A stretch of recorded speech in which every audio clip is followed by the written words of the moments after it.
Warning: this podcast has adult content, foul language, alcohol use, and sexual content not suitable for children. This is the Tales of a Small Town Bartender podcast for entertainment purposes only. Never attempt reenactments.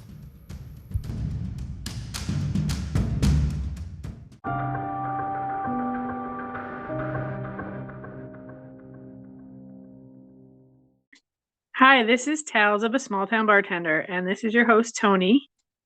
And Michael. That's So me. Today's episode, Oh, geez. Jen might be joining us. The other host might be joining us. We'll see if she comes on or not. Today's episode is all about what happened last Tuesday while I was at work. This is hilarious. I'm afraid because I only got the tip of the iceberg, but I am so ready to hear it. Go for it, girl. So I'm the only bartender at the bar. And I had maybe 15 people in the bar playing pool. They were all playing pool. There was 3 people at the bar itself. The rest of them were in the back area playing pool on the 2 pool tables. And this guy comes in and he sits at the bar and he orders a drink. And he seems okay. Never saw him before. He walks into the back area where the pool tables are, and he sits where the visiting pool team is. We have pool league. Toni, you didn't tell me this person's never been there before? No. Oh, those are the worst ones. I know. I know. Oh, my God. You said 2 pool tables? Sounds like a bar I know. Well, yeah. Yeah. So he sits with the visiting pool team. So this team's from another local bar. So I assumed he was with them. So I go back into the liquor room. I have to walk right by the table where he's sitting to go back to the liquor room to grab a bottle of liquor. I come out, and he's sitting at the table with the home pool team, the one that plays out of my bar. So I was like, oh, that's weird. Maybe he's just talking to somebody, whatever. So I come back up to the bar, and there's 3 people up at the bar. And he comes back up to the bar and says, apparently you can't bet on people here. And I said, what? Now, we're an OTB bar also. We have OTB, off-track betting. You can bet horse races there. I'm assuming he wants to bet a horse, So, you're awful quiet, Michael. I know. I'm assuming he wants to bet a horse. I know you haven't heard the story yet, so you're listening. Yeah, I know. I'm taking it all in. So you know who's at the bar right now at this time is Crooked Hat. Crooked Hat. You know who I'm talking about. Who? Crooked Hat, Yeah. Oh, you know. All right, yeah, cool beans. Oh, okay. God, yes. Yes, you know. you know. I remember we used to meet him at the bar Homedios. Remember that? Yes. That's so funny. Oh my God. I would love to have seen the reaction on this guy's face. Okay, well, he was when I came out of the liquor room, he was sitting next to him talking to him. Oh, Jesus. So I come back up to the bar, and he comes up and says, he was bothering him, not talking to him. Yes, well, I didn't know what was going on yet. So he wants to bet on a person, and I'm like, what are you talking about? You want to bet a horse? You want to bet on one of the races? And he's like, no, I want to bet on a person. So I said, on a jockey? Because I didn't know what he was talking about. I thought he was picking a jockey to bet on. He's like, no, I want to bet on that pool match back there that guy in the gray shirt's going to win. And I'm like, okay, well, you can't bet on people. No. And he says, does anybody up here want to take me up on that? I want to bet $400. So, oh my, you know how these people are with the betting stuff. Oh no. Did he? Really? Well, apparently the dude didn't have any cash on him. So that was a big wash. Nothing happened with that. I had his debit card behind the bar. So now they all think he's an idiot, and they go outside to smoke, and they leave him sitting at the bar. So he leaves his cell phone and his wallet on the bar, and he goes back and sits at the pool, the team with the visiting team's table. He sits there, and I'm thinking he knows them, right? So I went in the kitchen and I came back out and he had gotten up and he was standing over by the other table now. He's moving all around. And I asked the two women at the table, if they knew him, and they said no. And I was like, "Oh, is he bothering you guys?" And they're like, he's kind of weird. He's being kind of weird." And I'm like, "Yeah, he is being kind of weird." I said, I'll have somebody tell him not to bother you guys." So one of my regular customers that was up at the bar, they were out smoking. And I came back up front and I opened the door and peeked my head out in the smoking area because you can't smoke in the bar. And I said, "This dude's being really weird." So one of them comes in and says, "I'll ask him to leave." So I was like, "Well, be nice. Be nice about it. He's not being a total jerk." So he goes over to Wait. him and This was your friend Joe? yes, As in J-O? Yeah. yes, yes. Okay. So he goes over nicely to the guy and he puts his hand on his shoulder and he leans down and he says, "Time to go, buddy." And the guy's like, "What?" And he's like, "It's time to go. You're bothering people. You're making people uncomfortable. It's time to go." So the guy gets up. He's got half a drink still, and he walks up to the front of the bar. Now we have a $10 minimum on credit cards, and I had his card behind the bar, so I just handed him his card back, and I paid for his drink. It wasn't even $10. It wasn't even $5. So he gets walked outside, and as he's walking out, he said, "What do you mean I'm making people uncomfortable?"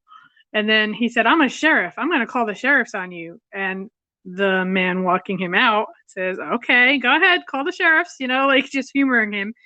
So the guy walks out in the parking lot, takes his cell phone out of his pocket, and he dials 911. Oh my fucking God. He called 911. So a woman answers He and called the says, cops on himself. "Well, yeah, pretty much." Essentially, yeah. Well, the woman answers the phone, 911, "What is your emergency?" And he says, "I'm getting thrown out of a bar." Oh my God. Oh my God. If the police station records these phone calls, that would probably be like the top 10 best phone calls.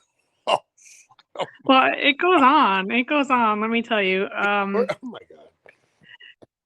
She says, "For what?" And he says, "I don't know. I was just asked to leave." And she said, "Well, what is your emergency?" I mean, he called 911. Right. He didn't even call the local police office. He called 911. That's the emergency line. Right. It's such an emergency. Oh, so two town cars pull in. A state trooper pulls in. I'm like, "Are you kidding me? Are you kidding me?" They're all in the parking lot. They're parked right behind all the cars in the parking lot.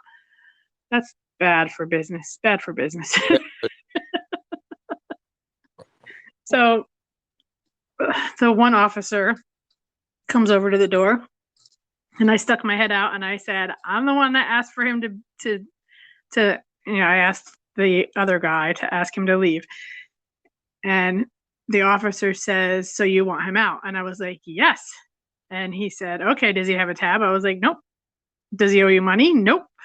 So he's like, "Okay." So they're outside for at least a half hour. At least a half hour. But And Tony, with all seriousness, if he even had a tab, you probably just would have been like, "I don't care if he pays it. I just want him to get the fuck out." yeah, I just wanted him to leave. He was being really, really weird. Exactly. Really weird. Like when he sat with the other team, he sat right in between the two girls that were there.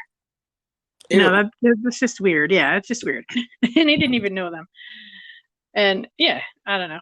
But the officer I spoke to took my information. He took my ID, wrote down everything, and I was like, "Why do you need that?" I didn't call you. And then I said, "This isn't good for business." And he said, wait "Well, a second. They took down your information? they took down my information and his, I guess. I didn't see him take down his, but I was inside working. I wasn't outside. They had him outside. But did he drive there? He did drive there. So they wouldn't let him leave, obviously. So they waited for his sister to come pick him up. My biggest concern is they didn't charge you for over serving him, right? No. He had a half a drink there. Oh, he was hammered from somebody else. Yes. He was on a That's what I told him. I mean, I didn't know the guy, so I couldn't really tell what he was. You know what I mean? Yeah. He seemed okay when he walked in, and he only had half a drink. And, he obviously was somewhere else.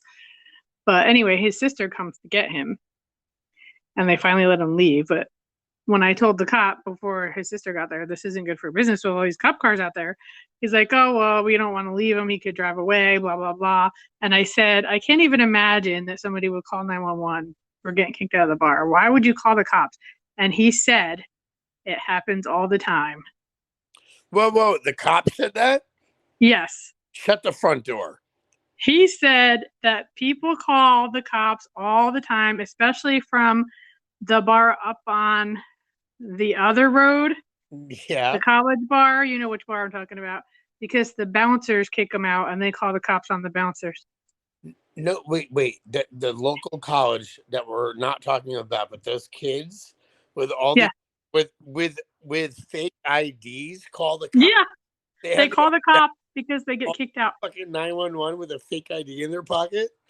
He said they don't call 911. They call the actual, Hyde Park police. No, we were okay.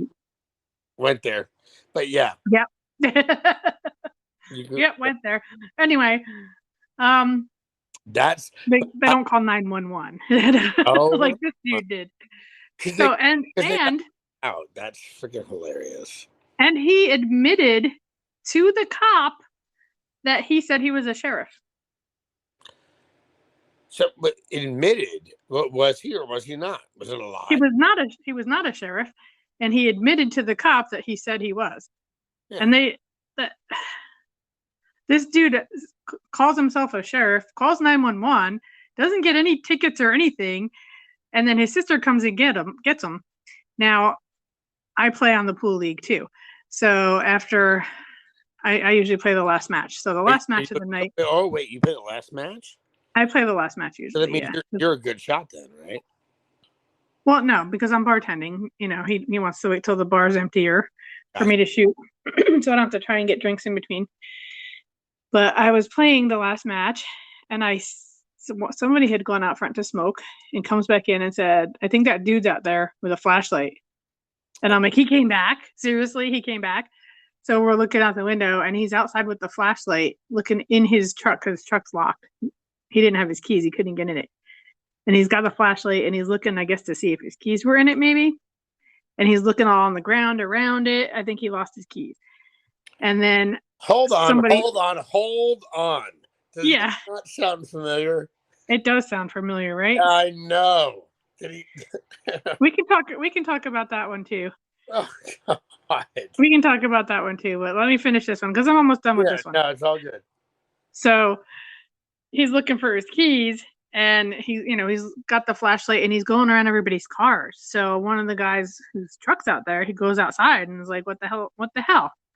So the guy gets in a car and leaves. It must have been his sister. His sister must have drove him back. So they left. So then I finished my pool match. I come up front. I'm restocking. There's only 3 people left in the whole bar now. And I see the guy outside again. I see him outside again with a flashlight. He's getting into his truck. He's got his keys. He gets in his truck, starts it up, and hauls ass out of the parking lot north, and no headlights on. Oh, heading right toward the police station. It's like a cat with catnip. Yeah, just like, yeah. That's smart. Yeah, he headed right towards the police station. Yep. That's just crazy. That is just crazy. I can't believe that. I wish I were there. No, I would have videotaped the whole thing. I would have videoed the whole thing. You would have. Oh my God.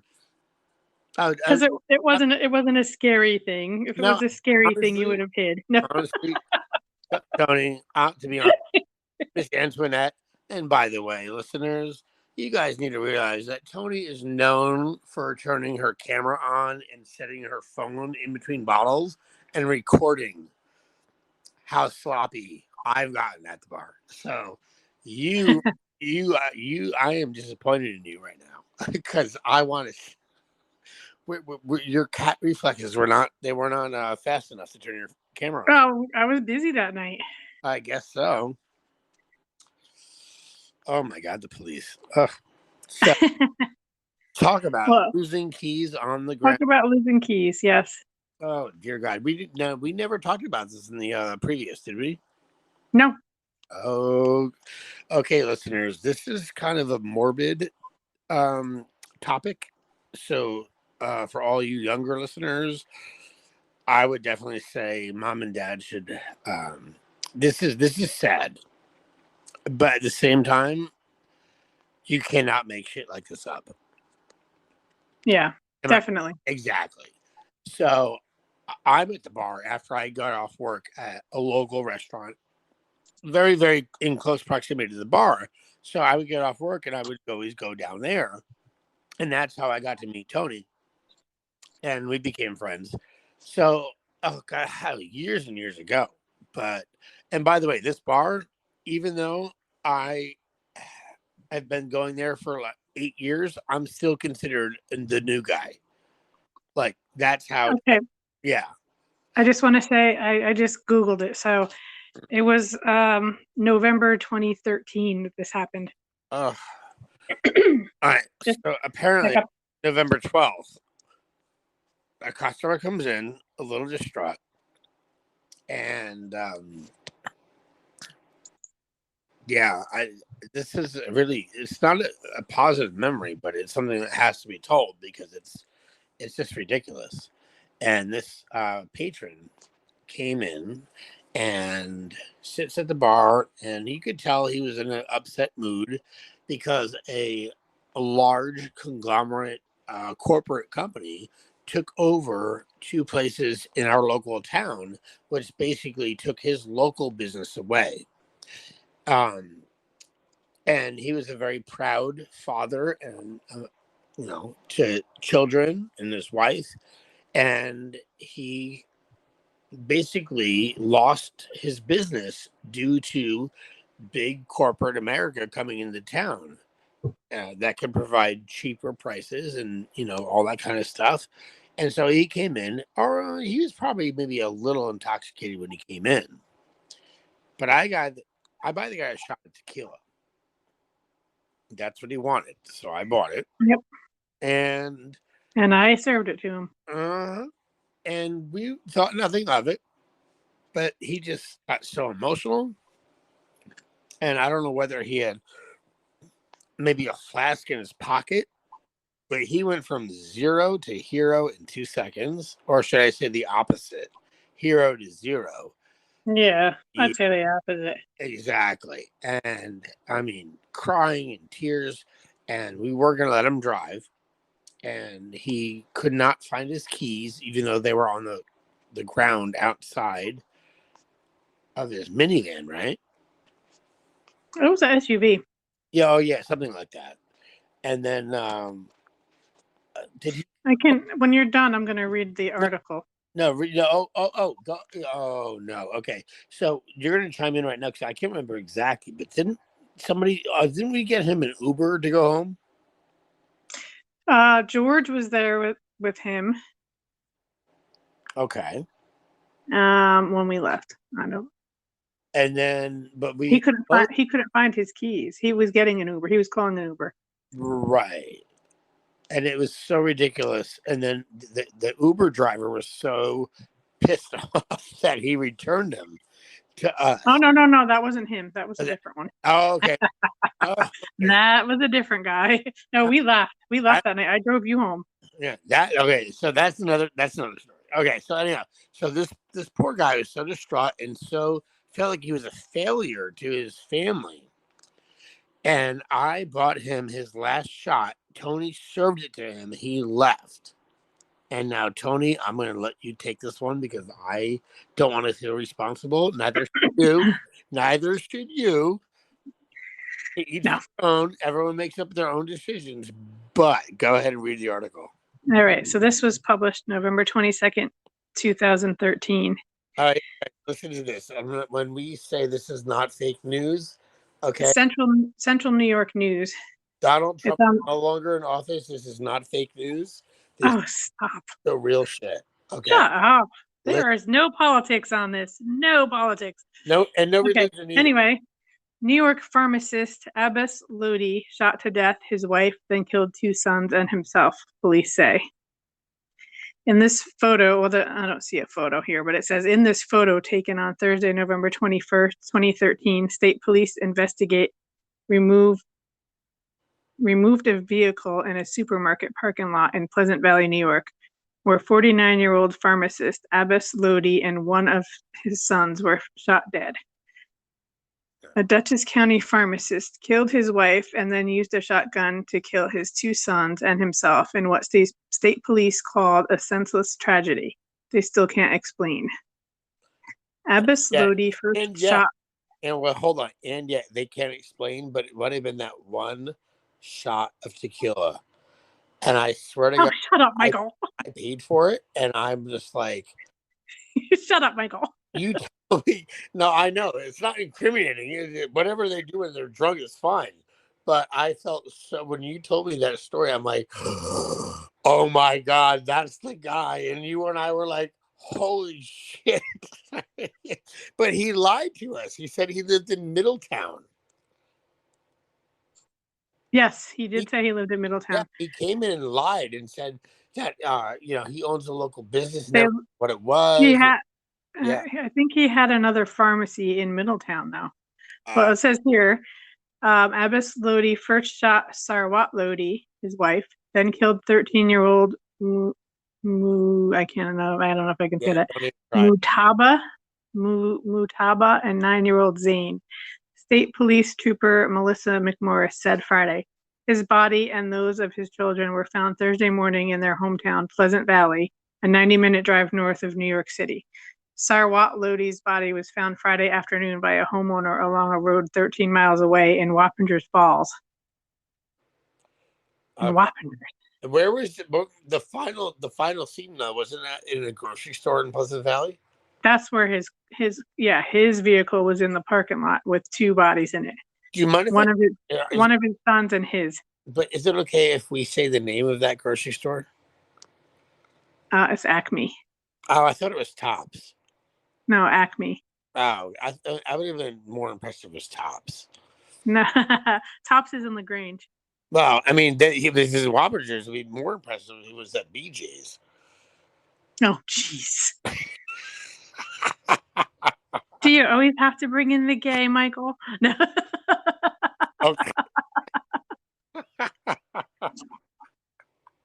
And guess what? If I ever get married, you know what? My registry is going to be placed at Dick's. Oh, God. So, all right, guys, picture this. Me and Michael there that night with this dude. And then the next day, or was it the next day? Yeah, the next day. Yeah.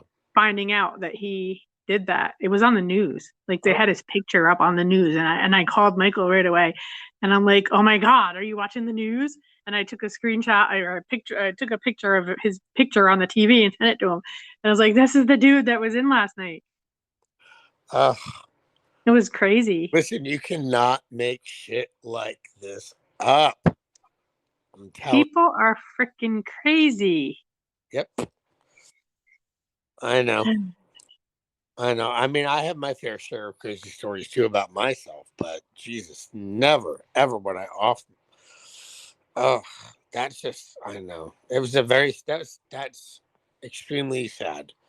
But again, another thing that bartenders have to deal with. So, I mean, I had to cut somebody off at a place that I was working at on the Hudson River, where the outside bar is 150 feet over the river. But you get people from outer towns coming in on their day boats or their pontoons, and also their $2.3 million yachts going up the Hudson. So you get a mix of all the world, and they think they can't be cut off.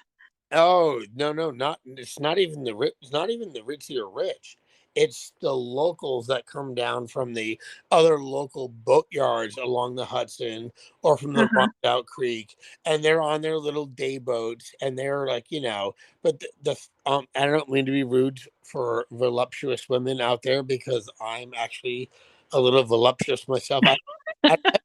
I was gonna say, are you a voluptuous woman, Michael? I don't have tits yet, but yeah, I definitely might be have a baby or two inside. Anyhow, so we're talking about triangle tops with bikini bottoms sitting at the bar where the fat comes over. It's like put a shirt on. And doing shots of tequila, they're getting drunk, but they are Why is it always tequila? Why? for real, right? So exactly, it's like Bud Light and tequila. It's like Oh, it's exactly awful. Bud Light and tequila?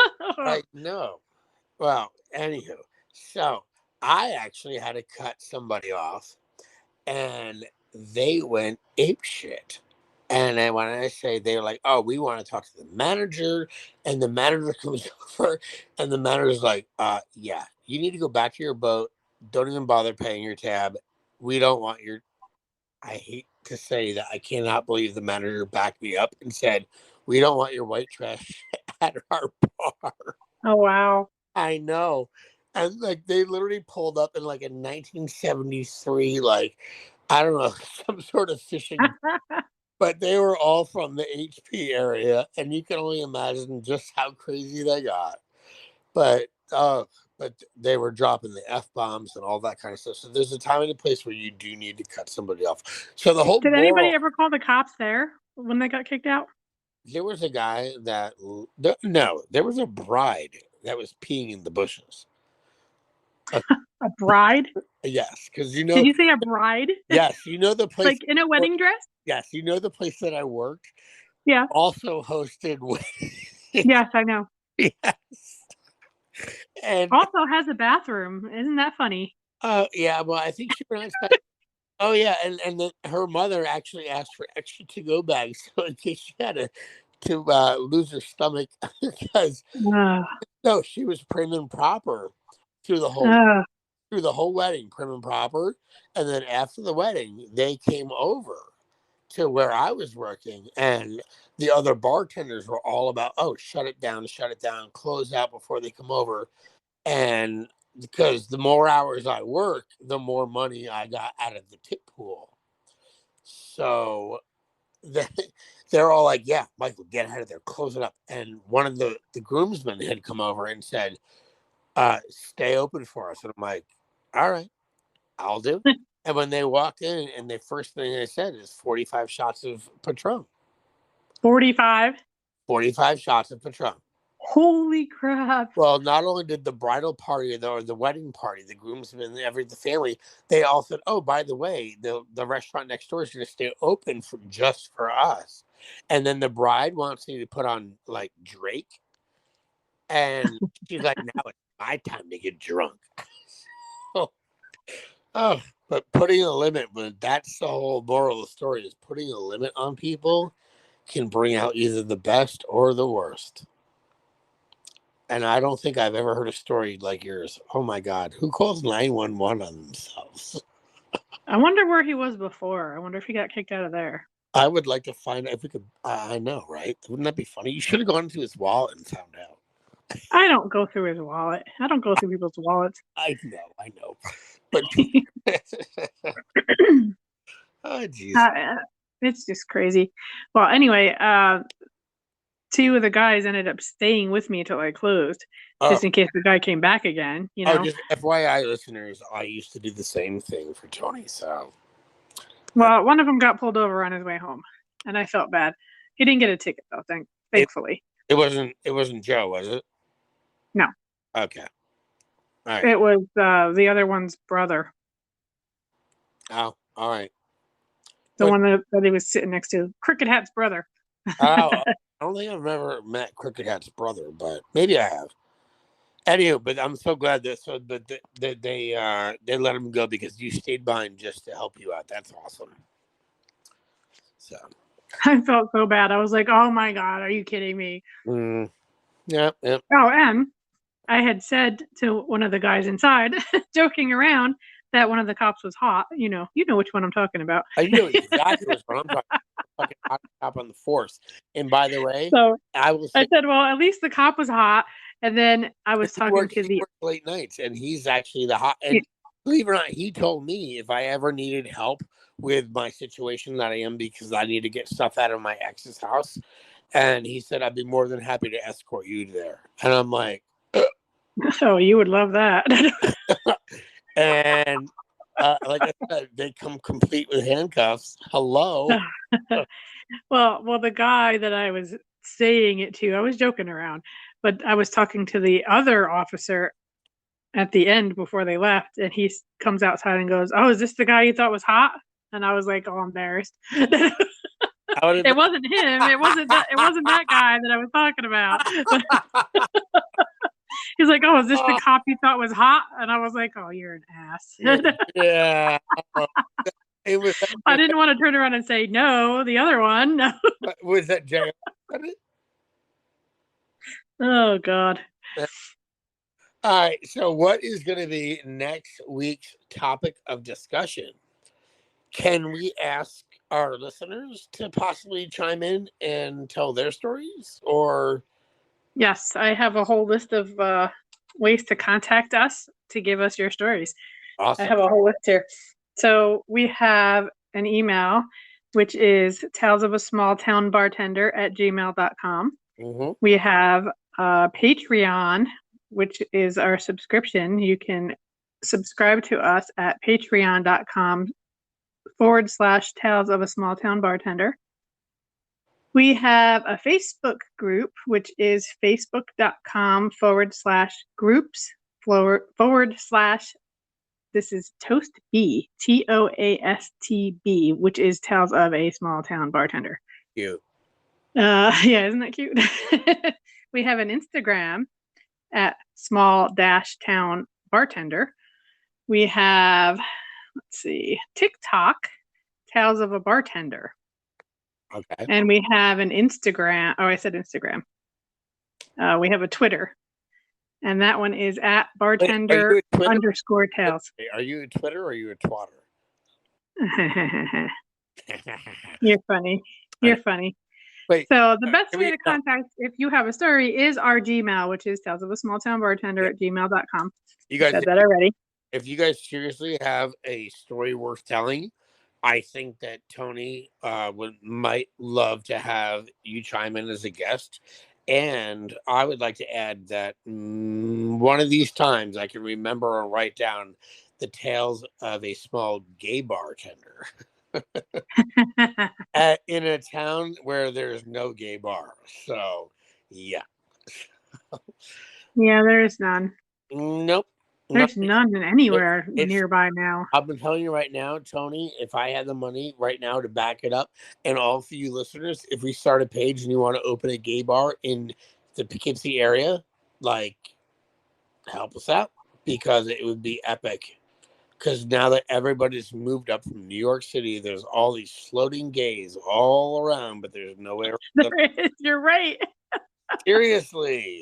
Seriously, Kingston. Like, yeah, my mother calls them. They're called. We call them idiots. Because yeah. Yes, I know.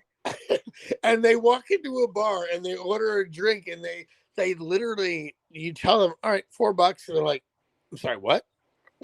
Like, well, they're used to paying 18 for that. Exactly.